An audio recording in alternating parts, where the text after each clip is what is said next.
नमस्कार, स्वागत है आपका ऑनलाइन न्यूज़ इंडिया पर। मैं हूं नीलू व्यास। आज यानी कि 21 अगस्त को पूरे देश में भारत बंद ऑर्गेनाइज किया गया था और ये जो एससी एसटी और दलित ऑर्गेनाइजेशंस का जो समूह है, उनके द्वारा जो सुप्रीम कोर्ट का जो अभी हाल में 1 अगस्त को फैसला आया था, जिसमें कि एससी एसटी में सब कैटेगराइजेशन की बात कही गई थी। उसमें ये कहा गया था कि अब जितनी राज्य सरकारें हैं, ये उनके ऊपर है कि जो एससी एसटी ग्रुप्स हैं, उनकी एक सब कैटेगरी बनाई जाए और उसमें क्रीमी लेयर को बाहर रखा जाए। आज जितने भी लोग सड़क पर उतरे थे, चाहे वो दलित हो, चाहे आदिवासी हो, चाहे एससी एसटी के लोग हो, उनकी यही डिमांड थी कि सुप्रीम कोर्ट का ये जो फैसला है ये पलटना चाहिए। इसको लेकर वो लोग रिव्यू पिटिशन करेंगे और तमाम मांगों के साथ आज लोग सड़क पर उतरे हुए थे। यहाँ तक कि मोदी सरकार के अपने मंत्री, उनके अपने घटक दल एलजेपी के जो लीडर हैं रामविलास पासवान के जो बेटे चिराग पासवान, वो भी आज सरकार के इस नीति के खिलाफ बोल रहे थे कि ये कौन सी अजीब सी राजनीति इस समय चल रही है। और उन्होंने आज जितने भी लोग जो भारत बंद जिन्होंने ऑर्गेनाइज किया था, उनका समर्थन चिराग पासवान ने किया। और सब लोग इसी बात को लेकर बात चर्चा कर रहे थे कि ऐसा लगता है कि नीतीश और नायडू से ज्यादा हिम्मत वाले चिराग पासवान निकले।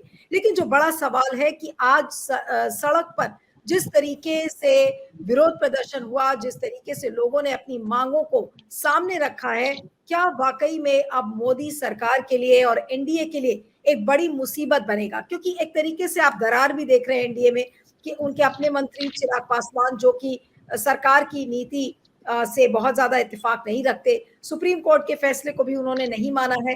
तो ऐसे में अब क्या हो सकता है और क्या वाकई में मोदी जी के लिए इससे मुश्किलें खड़ी होंगी? इस समय हमारे साथ कुछ वरिष्ठ मेहमान हैं और उनसे मैं आपका परिचय करवाती हूँ। हमारे साथ दीपक कोचगवे जी हैं, जो कि बिहार के वरिष्ठ पत्रकार हैं। दीपक जी, आपका स्वागत है। हमारे साथ राकेश कपूर साहब हैं, वरिष्ठ पत्रकार, political commentator. Thank you so much Rakesh. Prem Kumar ji, वरिष्ठ पत्रकार, पॉलिटिकल कमेंटेटर और संपादक, प्रणाम इंडिया के भी जुड़ रहे हैं हमारे साथ। प्रेम जी, आपका भी स्वागत है। और कुछ और एक आध लोग मेहमान जुड़ेंगे, क्योंकि मैंने कुछ दलित एक्टिविस्ट को भी जोड़ने की कोशिश की थी, वो लोग अभी जुड़ रहे हैं। जब तक मैं आज की चर्चा में प्रेम कुमार जी से शुरू करती हूँ, क्योंकि आज का जो भारत बंद है वो काफी सफल दिख रहा है और खासकर राजस्थान, बिहार जैसे इलाकों में जो उसका जो वहाँ की तस्वीर दिख रही है, उससे साफ पता चलता है कि जो सामाजिक न्याय की राजनीति है, उसने वाकई में ऐसा लगता है कि एक नया मोड़ ले लिया है। अब मोदी सरकार के लिए काफी मुसीबतें हैं। तो क्या आज का भारत बंद एक टर्निंग पॉइंट आपको दिख रहा है जहां तक सामाजिक न्याय की राजनीति है? जी जी, शुक्रिया नीलू जी। भारत बंद का ये आयोजन, इस बात को हम इस तरह से न देखें कि किस स्टेट में ज्यादा बंद हुआ, किस स्टेट में कम बंद हुआ। भारत बंद का आयोजन ही अपने आप में बहुत महत्वपूर्ण बात है और इसलिए भी महत्वपूर्ण बात है क्योंकि सुप्रीम कोर्ट का फैसला है और उस फैसले से, क्योंकि हम लोग सुप्रीम कोर्ट का सम्मान करते हैं, इस वजह से आंदोलनकारी सुप्रीम कोर्ट के खिलाफ आंदोलन नहीं कर रहे हैं। ये आंदोलनकारी सरकार के सामने ये मांग रख रहे हैं कि आप इंटरवीन कीजिए और सुप्रीम कोर्ट के फैसले से जो हमारा हक छीन रहा है या छीनने वाला है, जो विभाजन उप विभाजन पैदा होगा, जो आरक्षित वर्ग में मतभेद पैदा होंगे, उसमें आप इंटरवीन कीजिए, हस्तक्षेप कीजिए। तो ये आंदोलन अपने आप में महत्वपूर्ण है। साथ साथ सुप्रीम कोर्ट के लिए भी आज ये अपने अंदर झांकने का समय है कि आपके फैसले से देश का एक बड़ा वर्ग सरकार से मांग कर रहा है कि आपके फैसले को नल्ल कर दे, यानी प्रभावहीन बना दे। ये सुप्रीम कोर्ट के लिए अब अंतर समीक्षा का वक्त है।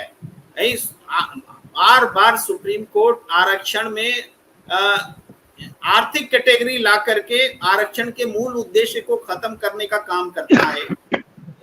ईडब्ल्यूएस के लिए आप 10% आरक्षण बिना किसी बात विचार के किए हुए आप फैसला दे देते हैं, लागू हो जाता है। जबकि देश में जब कभी भी कोई आरक्षण लागू हुआ सामाजिक शैक्षणिक आधार पर, तो एक अध्ययन के आधार पर लागू हुआ और वो एक एग्जीक्यूटिव ने उसको परखा, बहुत लंबा समय लगा। जब आरक्षण की आप क्रीमी लेयर या कुछ करना चाहते हैं, बहुत तुरंत में कर देते हैं। जब आरक्षित वर्ग को बांटने का सवाल आता है, तुरंत में बांट देते हैं। कोटा में कोटा करने का आता है, तुरंत में बांट देते हैं। क्या किसी को आरक्षण बढ़ाने और उसका अधिकार बढ़ाने की कब की पहल की है? सुप्रीम कोर्ट ने नहीं किए, केवल आरक्षित वर्ग के कर का कटौती करने का काम किया है। तो इस तरह से ये आंदोलन ये सुप्रीम कोर्ट को अंतर समीक्षा करने का एक अवसर देता है कि आपसे हम टकराव नहीं चाह रहे हैं, हम तो सरकार से मांग कर रहे हैं, लेकिन सुप्रीम कोर्ट स्वयं से अपनी समीक्षा करे कि वो कर क्या रहा है। ये इस आंदोलन का मतलब है। इस आंदोलन का एक प्रभाव उसी समय नजर आया जैसे ही लैटरल एंट्री का विज्ञापन खत्म वापस लिया गया। तो ये लैटरल एंट्री का विज्ञापन वापस लेना इस आंदोलन के प्रभाव में आने से पहले जीत हो गई, और इसके बाद जीत होगी जब सरकार फैसला लेगी और सुप्रीम कोर्ट के फैसले को प्रभावहीन बनाएगी। ये इसके आसपास की जो राजनीति है वो राजनीति भी करवट लेती दिख रही है। इस मुद्दे पर आपने देखा मायावती जी खुलकर आ गई समर्थन करने के लिए। आपने देखा अखिलेश यादव तुरंत, मायावती जी ने इधर ट्वीट किया, उधर अखिलेश यादव ने ट्वीट किया। आपने देखा चिराग पासवान अपनी पार्टी लाइन माने एनडीए की लाइन से अलग हट करके सामने आगे समर्थन कर रहे हैं। तो ये राजनीति भी अलग शेप ले सकती है। जेडीयू पर भारी दबाव है कि वो जातीय जनगणना जैसे मुद्दे पर आए और आरक्षण के इस सवाल को नई पैकेजिंग में ढाले। जो पूरा मुद्दा है आरक्षण का मुद्दा, ये नई पैकेजिंग के लिए भी तैयार कर रहा है, राजनीति को भी बदलने की ओर आगे बढ़ रहा है। इस तरीके से इस भारत बंद का महत्व है, और इसमें सत्ता पक्ष को भी इस आंदोलन से कोई दूरी है ऐसा दिखाने की हिम्मत नहीं है, और विपक्ष तो साथ दे ही रहा है।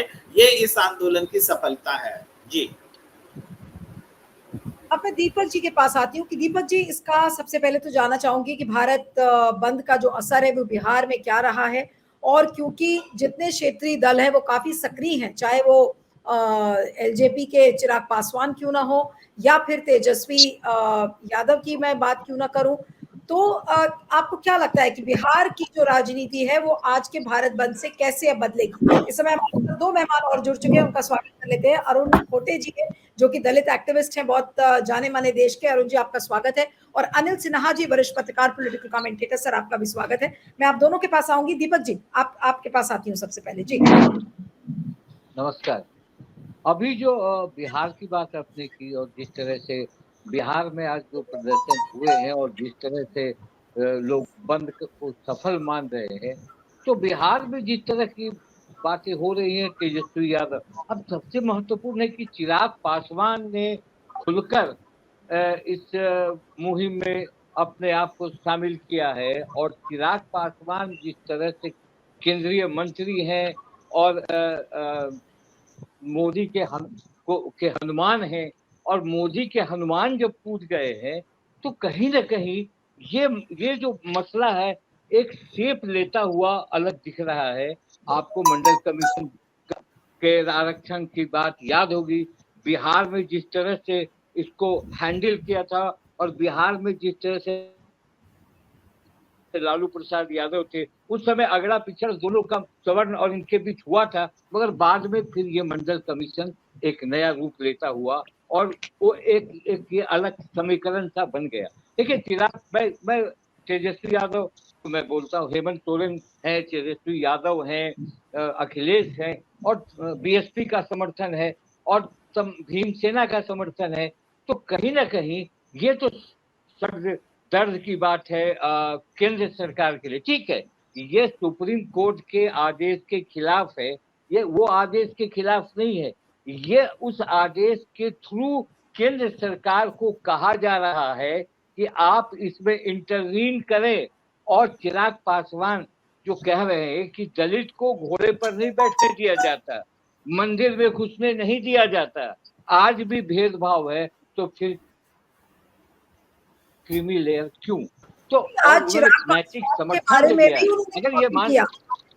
चिराग पासवान ने आज अखिलेश यादव के बारे में भी कमेंट किया कि भाई एक पूर्व मुख्यमंत्री जब वो मंदिर जाते हैं तो उस मंदिर को धोया जाता है, उस बात का भी जिक्र किया उन्होंने। हाँ, देखिए चिराग पासवान जिस तरह से रामविलास पासवान की पॉलिटिक्स थी कि रामविलास पासवान किसी तरह आरक्षण के छेड़छाड़ के खिलाफ है, और चिराग पासवान ने भी कहा कि मैं इस छेड़छाड़ को नहीं बर्दाश्त करूंगा। क्योंकि अब देखिए आगे आइए, छेड़छाड़ का मतलब यही है कि चीजें नहीं है, ये इशारा है भाजपा के केंद्र में सरकार बनाने, जो कि आरक्षण के साथ छेड़छाड़ करने के लिए जाने जाते हैं, और ये हमेशा इस बात तो ये बहुत महत्वपूर्ण है। और मुझे लगता है कि आज जो एक मंच पर चिराग, तेजस्वी, अखिलेश सारे हैं, बीजेपी का कोई दिखता नहीं। लोगों का रिपोर्ट आ रहा है कि बीजेपी शासित राज्यों में इस तरह से बहुत ज्यादा भारत बंद का असर नहीं है। तो एक मैसेज जाता है कि बीजेपी नहीं चाहती है कि इस तरह का आरक्षण हो, और क्रीमी लेयर का जो उनका मामला है वो सही है। तो नीलू जी, बिहार की धरती मैं कहता हूँ, उत्तर प्रदेश में तो अलग है, बिहार की धरती से जब ये बात उठती है आरक्षण की, तो बहुत दूर तक जाती है। आपको मैं बताता हूँ कि बिहार के जो आरक्षण जिनको मिलता है, जो आरक्षण के दावेदार हैं, वो इतने सेंसिटिव हैं कि 2015 में मोहन भागवत ने कहा कि आरक्षण अब की समीक्षा होनी चाहिए, पूरी पार्टी वहां उड़ गई और महागठबंधन की सरकार बन गई। तो इसका एक अलग बिहार में इतिहास है, और बिहार में चिराग पासवान आगे क्या स्टैंड लेते हैं, क्या वो प्रधानमंत्री को इंटरवीन करने के लिए मनाते हैं या नहीं। ठीक है, अब मैं अरुण जी के पास आती हूँ कि अरुण जी, आज का भारत बंद आप किस तरह से देखते हैं, और जो 5 डिमांड्स हैं कि भाई इस फैसले को आप, ये भी कहा जा रहा है कि इसका रिव्यू पिटिशन होना चाहिए, सरकार को सोचना चाहिए कि भाई इस तरीके का फैसले को लागू ना करे, क्योंकि राज्य सरकारों को बोला गया है कि भाई सब कैटेगराइजेशन के जो पूरा भारत है और सामाजिक न्याय की जो राजनीति है, क्या आप ये कहना सही होगा कि आप मोदी जी को वाकई में एक बड़ा झटका, या फिर एनडीए को बड़ा झटका लगने वाला है? जी नहीं, ये दोनों बातें हैं। दरअसल भारत बंद की अभी तक जितनी खबरें आई हैं, यहाँ से लेके केरल तक, मैंने केरल में, मेरे पास पिछले 5-6 दिन से केरल, तमिलनाडु, कर्नाटक और पूरे नॉर्थ इंडिया में तो सभी जगह से मेरी बातचीत हुई। और आज जब बातचीत कर रहा हूँ तो वहां पे भी बहुत सफलतापूर्वक प्रदर्शन हो रहे हैं, और भारत बंद के समर्थन में लोग सड़कों पे उतरे हुए हैं, और एक बड़ी तादाद में स्वतः स्फूर्त किस्म से लोग उतरे हैं। क्योंकि पूरे भारत बंद में जो सबसे बड़ी बात ये थी कि पहली कॉल किसने की, यही लोग तलाश रहे थे कि आखिर पहली कॉल किसने की थी भारत बंद के लिए। ये बहुत लास्ट में अभी 2 दिन पहले क्लियर हुआ कि किसने कॉल की थी। कोई कह रहा था रावण चंद्रशेखर ने की है, तो कोई कह रहा था किसी और ने की है, इस तरह से चल रहा था। बहरहाल ये हुआ। जहां तक देखिए, एक तो पहली बात तो ये है कि ये वर्गीकरण अपने आप में संविधान के खिलाफ है। इसमें क्योंकि संविधान में बहुत स्पष्ट तौर पे यह है कि आरक्षण से जुड़ी किसी भी चीज पे कोई भी निर्णय केवल संसद ही कर सकती है। कॉन्स्टिट्यूएंट जब संविधान बन रहा था उस समय इस पे बहुत बड़ी चर्चा हुई थी कि राज्यों को अधिकार दिया जाए कि वो लोग अपने यहाँ आरक्षण की अपने ढंग से व्यवस्था देख लें। लेकिन इस बात को लेकर डॉक्टर अंबेडकर ने भी विरोध किया था, और अंत में यह तय हुआ था कि रिजर्वेशन से जुड़ी कोई भी चीज का निर्णय जो होगा वो संसद में ही होगा। पहली बात। दूसरी बात ये है कि ये जो एक परसेप्शन आ रहा है, तो इसको परसेप्शन इसलिए कहना पड़ेगा कि इसके समर्थन या विरोध में अभी तक कोई भी एविडेंशियल ग्राउंड। बाकी लोग जरा आवाज कम करना। हाँ, कहीं से आवाज आ रही है बहुत ज्यादा, तो बाकी सब लोग कर ले प्लीज। हाँ बोलिए अरुण जी, बोलिए। तो दरअसल जैसे मिसाल के तौर पे पंजाब का जो उदाहरण दिया जा रहा है कि पंजाब में 1975 से रिजर्वेशन चल रहा था, लेकिन कोई ये जिक्र नहीं कर रहा है कि पंजाब में जो मजहबी सिख और वाल्मीकियों को जो अलग से 12.5% का रिजर्वेशन दिया गया था, वो सिर्फ और सिर्फ नौकरी में दिया गया था। अब उनको उसमें एजुकेशन तक में वो रिजर्वेशन नहीं दिया गया था। इसका एक बड़ा मतलब ये है कि चाहे तुम कुछ भी हो जाओ, तुमको अंत में उसी 4th क्लास के स्क्रीनिंग के काम से ही नौकरी करनी है, क्योंकि अगर आपने रिजर्वेशन शिक्षा पे नहीं दिया है तो उनके आगे की प्रगति के सारे रास्ते तो आपने बंद कर दिए। अब उसके बारे में कोई स्पष्टता ना तो दलितों के बीच में आई है कोई बड़े रेफरेंस के साथ, लेकिन वही मुकदमा था जिसपे ये निर्णय आया। सवाल ये है कि देखिए, ये जो डिवीजन है इसको समझने की कोशिश है। डॉक्टर अंबेडकर ने जो अपने लोगों से जो अपील की थी कि वो अपने परंपरागत कामों को छोड़ के अपनी जगहों से पलायन कर जाए और अन्य कामों में चाहे वो कितना भी मेहनत का हो दूसरे काम अपनाए और शिक्षा की तरफ बढ़े। जिन कम्युनिटीज ने अपने परंपरागत को छोड़ करके शिक्षा की तरफ बढ़े, वो तादाद में ज्यादा थे बाय द वे, इसलिए वो लोग ज्यादा तेजी से मैसेज गया और उन लोगों ने उसे अडॉप्ट किया, वो लोग पढ़े लिखे और वो लोग अच्छी प्रगति किए। ये भी सच है कि अब उनकी दूसरी और तीसरी पीढ़ियां भी उसी रिजर्वेशन का फायदा ले रही हैं, लेकिन ऐसा नहीं है कि वो लोग दूसरों का हिस्सा खा जा रहे हैं। कुछ घटनाएं होंगी, अपवाद हो सकते हैं। आप देखिए, जब वाल्मीकि की आप बात करते हैं तो अभी एक IIM अहमदाबाद की एक स्टडी मुझे मिली जिसपे उन्होंने ये कहा कि 500 वाल्मीकि परिवारों में से सिर्फ 2 लोग ही कॉलेज में या यूनिवर्सिटी में या ग्रेजुएशन के लिए जा पाते। जब ऐसी स्थिति रहेगी, ऐसी हालत में अगर कोई वर्गीकरण होता है तो वो या तो A ग्रेड, B ग्रेड की UPSC जैसी या इंजीनियरिंग और मेडिकल की सीटें या तो खाली रह जाएंगी, या तो वो लैप्स होंगी या जर्नल में डाली जाएंगी। और अगर अंततः वही जो ग्रुप A के जो ज्यादा तादाद वाले जो शेड्यूल कास्ट के लोग हैं, उन्हीं के हिस्से में चली जाएगी। सवाल ये है, देखिए इसके बहुत सारे दूसरे, इस पे विकल्प पे विचार नहीं किया गया, मेरा कहना ये है। इस पे बहुत सारे विकल्प हो सकते थे। मिसाल के तौर पे जैसे JNU है, JNU में ये प्रोविजन है कि बैकवर्ड स्टेट से या बहुत बैकवर्ड बैकग्राउंड के लोगों को कैसे एलिवेट करके उनको एडमिशन के लेवल में लाना है और उन्हें एडमिशन देना है। वहां पे बहुत साफ सा है कि कुछ पॉइंट्स उन्होंने तय कर रखे हैं। अगर कोई कैंडिडेट अगर बहुत बैकवर्ड स्टेट से है तो कुछ पॉइंट उसको उसके मिल जाएंगे, वो बहुत इकोनॉमिकली वीक है तो उसको कुछ पॉइंट उसके मिल जाएंगे, यदि वो महिला है तो उसको कुछ पॉइंट उसके मिल जाएंगे। इस तरह से एलिवेट करके वो उनको एडमिशन की दायरे के अंदर ले आते।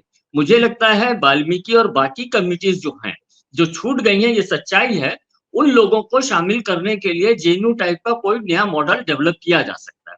दूसरा तरीका ये हो सकता है कि क्यों नहीं सरकार उनको प्रायोरिटाइज कर देती है। कोई भी रिजर्वेशन की वैकेंसी आए, या कॉलेज में या यूनिवर्सिटी में एडमिशन के लिए हो, मेडिकल में हो, इंजीनियरिंग में हो, जहां कहीं पे भी हो, उनको फर्स्ट प्रायोरिटी पे रखा जाए।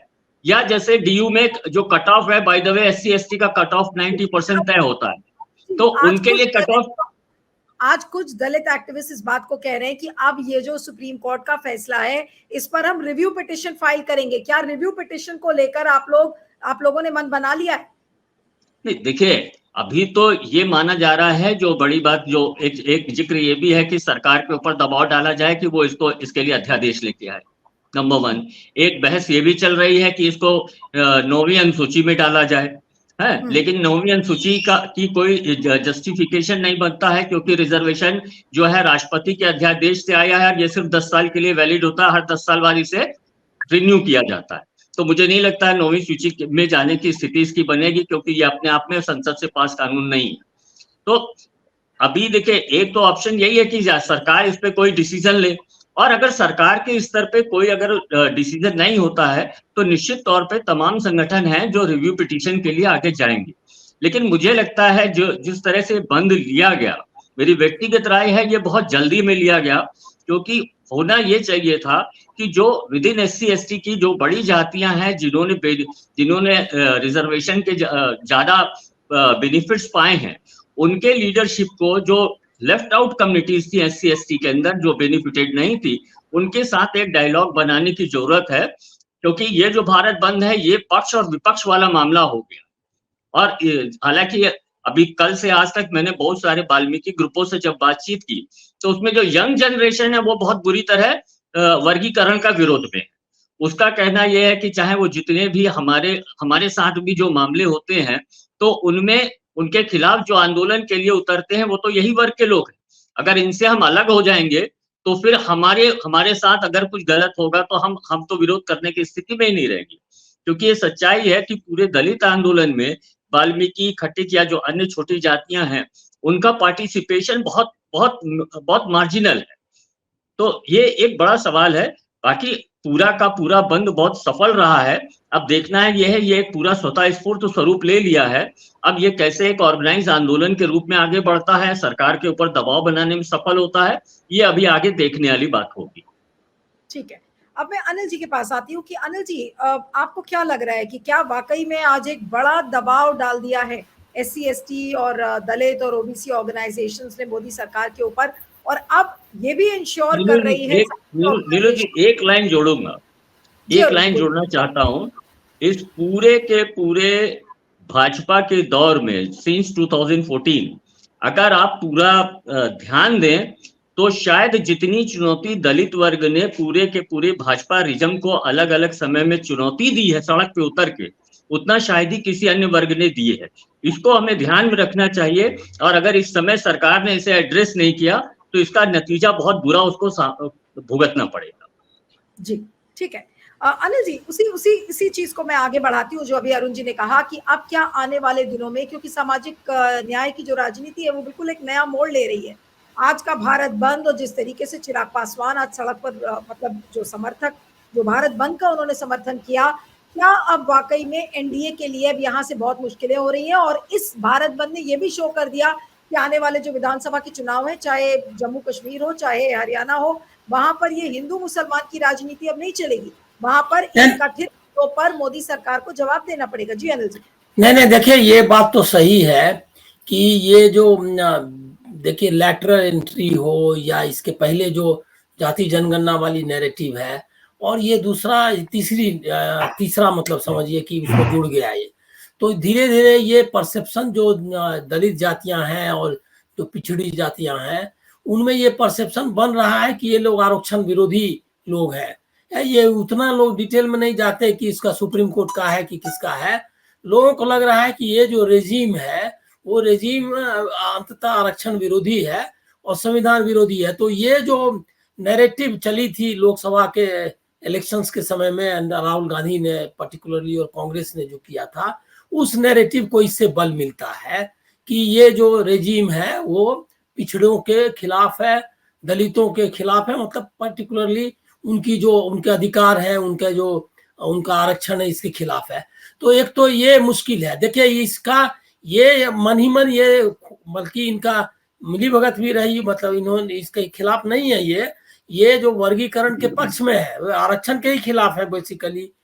लेकिन जो सोशल इंजीनियरिंग का उनका जो तरीका है उसमें उन्होंने इसी पर जो अति पिछड़ी जातियां हैं, अति दलित जातियां हैं, उनको ही अपना आधार बनाया है, लेकिन मास आधार उसको बनाया है। लेकिन लीडरशिप जो है वो जो जैसे मायावती हो या चिराग पासवान हो चाहे आठवले हो, ये सब जो सबल जातियां हैं उनके ही प्रतिनिधि है जो अभी आंदोलन पे उतरी है।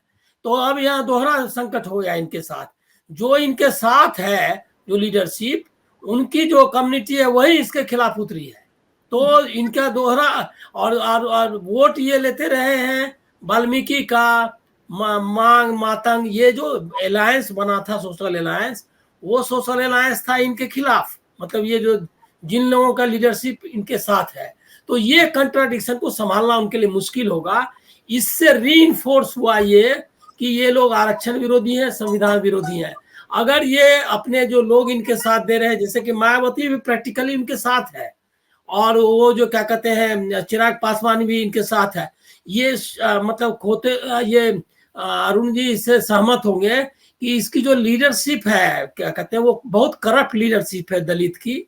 और वो जो छूट भी गए हैं लोग, वो भी बहुत इस वजह से छूट गए कि वो अंततः जो अंबेडकर ने जो सपना देखा था और जो संविधान में जो प्रावधान बने थे उसके ठीक विपरीत चला गया पूरा। मतलब कि उनमें भी ग्रेडेशंस हो गया और उसके खिलाफ इन्होंने काम नहीं किया और अपने भी लोगों को नहीं किया। अरे जिसको क्रीमी लेयर करना चाहते हैं उसमें क्रीम कितना है, लेयर की बात तो जाने दीजिए, क्रीम कितना है। वो 90% वो जो जिनको बता रहे हैं कि वो आगे बढ़ गए हैं, उसका 90% भी बहुत बुरी हालत में है। और उसकी तुलना अगर करेंगे समाज का जो सामान्य स्थिति है उससे बहुत नीचे है। तो वो वर्ग भी जो रोड पर आप दिख रहा है आपको कि अभी अपने लिए जो खड़ा हुआ है, वो क्रीम है ही नहीं, वो लेयर वेयर तो जाने दीजिए। तो वो वर्ग को तो थोड़ा सा इसमें जो मान लिया कि 10 लोगों को आपने तरक्की कराई है, तो उसमें से 2 लोग उनका भी है, बस यही है। बाकी तो 90 जो उनका परसेंट है वो तो उसी हालत में है। उसके लिए उसका भी जो क्या कहते हैं जो नेतृत्व वर्ग है या जो उसका बड़ा जो समझिए कि अगड़ा वर्ग है, वो उसके लिए भी काम नहीं कर रहा है। अभी मैं तो एक बात कह रहा हूँ अरुण जी, उसको समझने की कोशिश करें, मतलब ये समझने के लिए है। अभी 20-25 साल में, मतलब लिबरलाइजेशन के बाद सबसे ज्यादा अगर रोजगार छीना गया है तो दलित और पिछड़ी जातियों का। उनका जो छोटे व्यवसाय थे, सब्जी बेचने का, सब्जी, ये सब छीन लिया गया। और जूता, मतलब देखिए, वो मैं ये नहीं कह रहा कि वो करते रहे, लेकिन सबसे ज्यादा जो कॉर्पोरेटाइजेशन हुआ है वो किनका हुआ है? वो तो श्रमिक जातियों का ही ना, आर्टिजन जो कम्युनिटीज है उनका छीन लिया। और उसके बाद ये जो लैंड है वो भी छीना जाएगा, तो सबसे ज्यादा अफेक्टेड उनका छोटा वर्ग है, वही होने वाला है। तो उनका मार्जिनलाइजेशन हुआ। अब इसके बारे में अभी भी दलित संगठन या जो पिछड़ों के संगठन है वो इसके बारे में सचेत नहीं है। वो उनके डिमांड में कहीं है ही नहीं कि उनको अब तेल बना रहा है अडानी। अब ये जो तेली है वो तो पिछड़ी जाती है, ले उसका पूरा उसका रोजगार, अरे नौकरी बाद में मिलेगी, आईएएस बनेगा नहीं बनेगा, लेकिन आरक्षण तक उनका मामला नहीं। उनका तो जॉब, उनका सब चीज, रिसोर्स आप छीन रहे हैं, उनका रोजगार छीन रहे हैं, ये मुद्दा नहीं है। इसीलिए ये मामला बहुत दूर तक जाएगा। और जाति जनगणना तो एक जो कहते हैं राहुल गांधी की एक्सरे है वो है। तो मैं कह रहा हूं कि अल्टीमेटली ये एक ऐसी चीज है जिसको कंट्रोल करना, उसकी नैरेटिव को या उसको कब्जे में करना, इस इनके मतलब बीजेपी और आरएसएस के वश में नहीं है।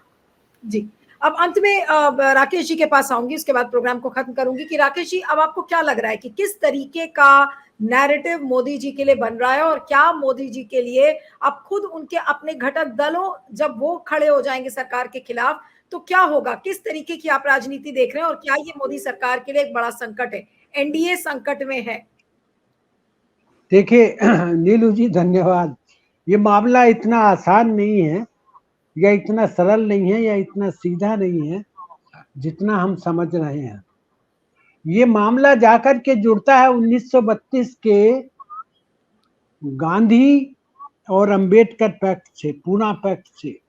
जब गांधी जी ने, जब डॉक्टर अंबेडकर मांग कर रहे थे कि दलितों के लिए, उसमें कोई दलित लेयर, क्रीमी लेयर ये नहीं था, उसमें था सारा दलित समाज था, सारा अनुसूचित समाज था, उसमें सारी जातियां थी अनुसूचित वर्गों की, जिन्हें उस समय अस्पृश्य कहा जाता था। स्वतंत्रता का आंदोलन खाली स्वतंत्रता का आंदोलन नहीं था। महात्मा गांधी ने 1930-31 से लेकर के 1937 तक सामाजिक न्याय का आंदोलन चलाया। अस्पृश्यता के खिलाफ उन्होंने पूरा आंदोलन चलाया। और 1932 में जब ये पूना पैक्ट हुआ तो गांधी जी ने आश्वासन दिया कि स्वतंत्र भारत में दलितों को आरक्षण दिया जाएगा। वही बात संविधान में डॉक्टर अंबेडकर ने समाहित की। तो अब ये सवाल सर्वोच्च न्यायालय का नहीं है। अब ये मुझे क्षमा करेंगे मेरे विद्वान पैनलिस्ट, ये मामला सर्वोच्च न्यायालय का है ही नहीं, ये मामला सीधा संविधान का है।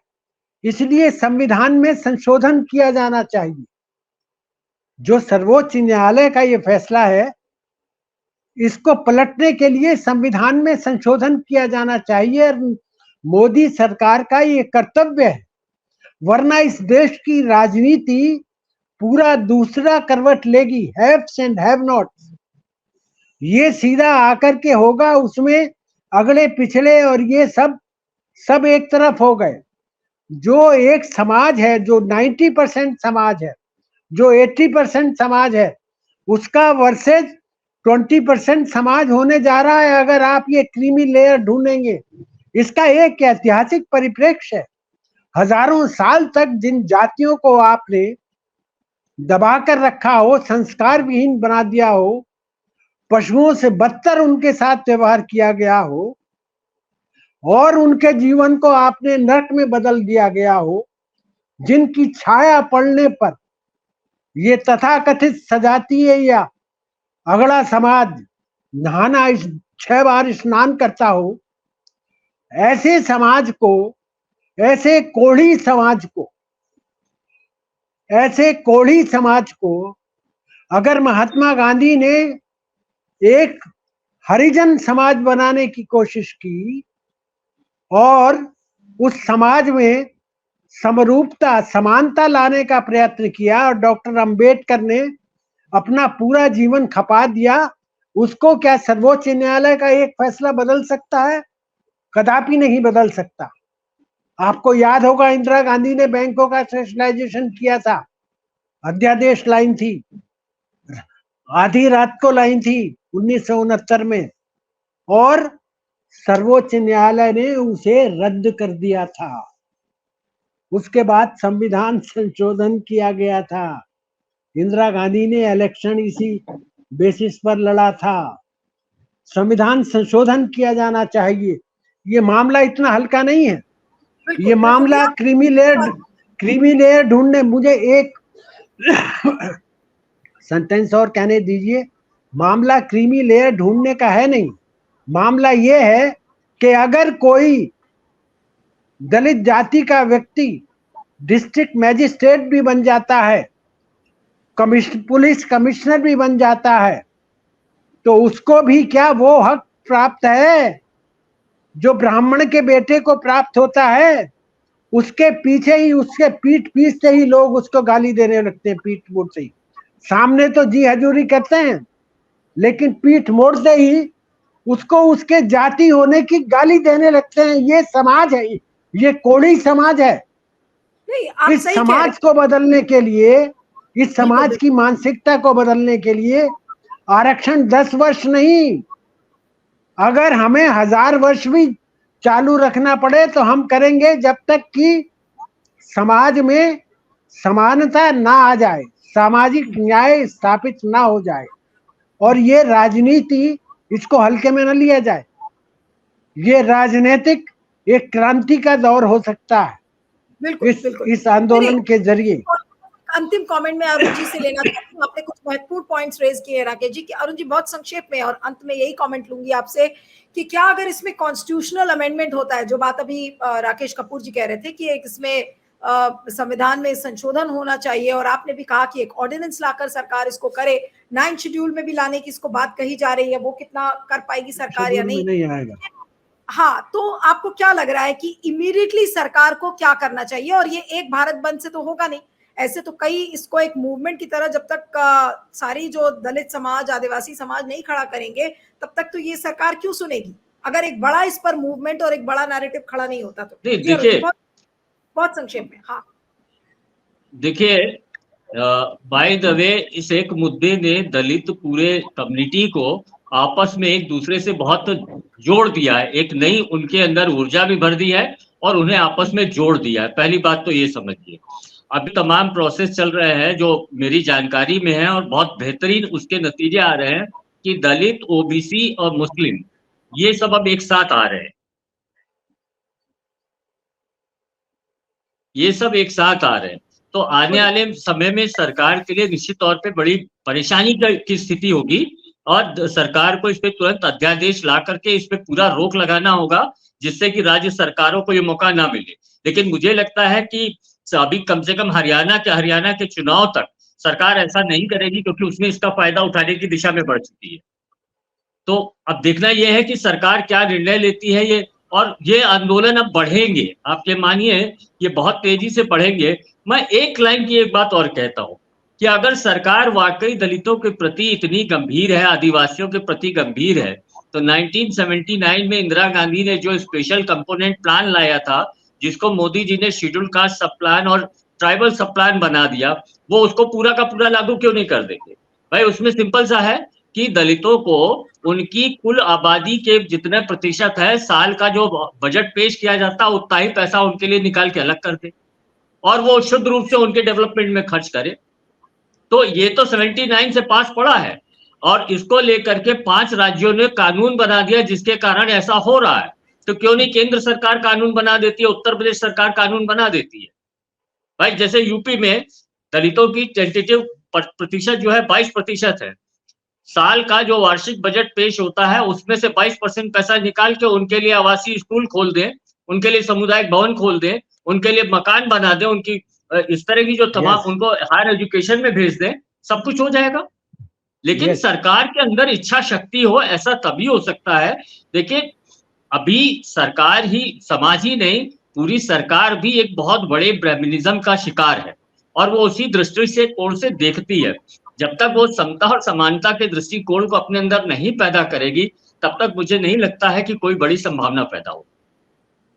चलिए, आप सभी का बहुत बहुत शुक्रिया। लेकिन ये बात तो तय है कि मोदी जी के लिए एक नया संकट जरूर पैदा होने वाला है, और जैसा कि अभी अरुण जी कह रहे थे कि इसको लेकर अब विरोध प्रदर्शन बढ़ेंगे, हो सकता है एक नया मूवमेंट खड़ा हो जाए। तो ऐसे में एनडीए सरकार के पास क्या विकल्प बचेंगे, और अपने ही उनके अगर साथी दल और सरकार के फैसलों पर और उसके खिलाफ खड़े हो जाते, तो आप सोच सकते हैं कि मोदी सरकार के लिए कितनी बड़ी मुश्किलें हो जाएंगी आने वाले दिनों में। आप सभी का बहुत बहुत शुक्रिया, Arun ji, Rakesh ji, Deepak ji, thank you so much for joining.